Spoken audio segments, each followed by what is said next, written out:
দক্ষিণ করিমগঞ্জের নতুন সমীকরণ দায়ান আউট কুদ্দুস ইন। শ্রীভূমি জেলার গুরুত্বপূর্ণ বিধানসভা আসন দক্ষিণ করিমগঞ্জে শুরু হয়েছে নতুন রাজনৈতিক সমীকরণ।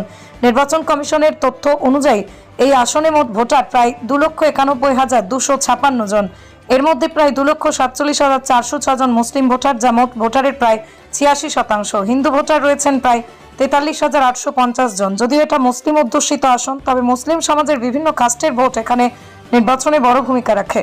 তালুকদার ও তপাদার সম্প্রদায়ের ভোটার প্রায় 1,85,000, সাইয়েদ ও চৌধুরী সম্প্রদায়ের ভোট প্রায় 25,000 আর মাইমাল কিরান কালিয়া বাজন সম্প্রদায়ের ভোট প্রায় 37,000। শারীরিক অসুস্থতার কারণে বর্তমান বিধায়ক সিদ্দিক আহমেদ এবার নির্বাচনে লড়ছেন না, তবে তিনি এখনও দক্ষিণ করিমগঞ্জ রাজনীতির অন্যতম কিং মেকার হিসেবে ভূমিকা রাখছেন।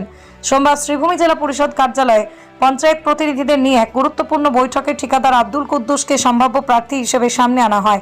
বরাকের পরিচিত ঠিকাদার আব্দুল কুদ্দুস বর্তমানে 3 জেলায় প্রায় 300 কোটিরও বেশি টাকার প্রকল্পের কাজ করছেন। তার মধ্যেই মন্ত্রী কৃষ্ণেন্দু পালের এলাকায় রয়েছে 74 কোটি টাকারও বেশি টাকার কাজ এবং কাছাড় জেলায় প্রায় 100 কোটির প্রকল্প। ফলে তিনি প্রার্থী হলে দলের অর্থনৈতিক চাপও কমবে বলে মনে করছেন রাজনৈতিক মহল।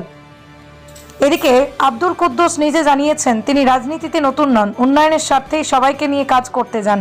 যদি কুদ্দুস অসম গণপরিষদের থেকে প্রার্থী হন, তাহলে আরেক টিকিট প্রত্যাশী ইকবাল হোসেন নির্দল প্রার্থী হিসেবে মাঠে নামতে পারেন।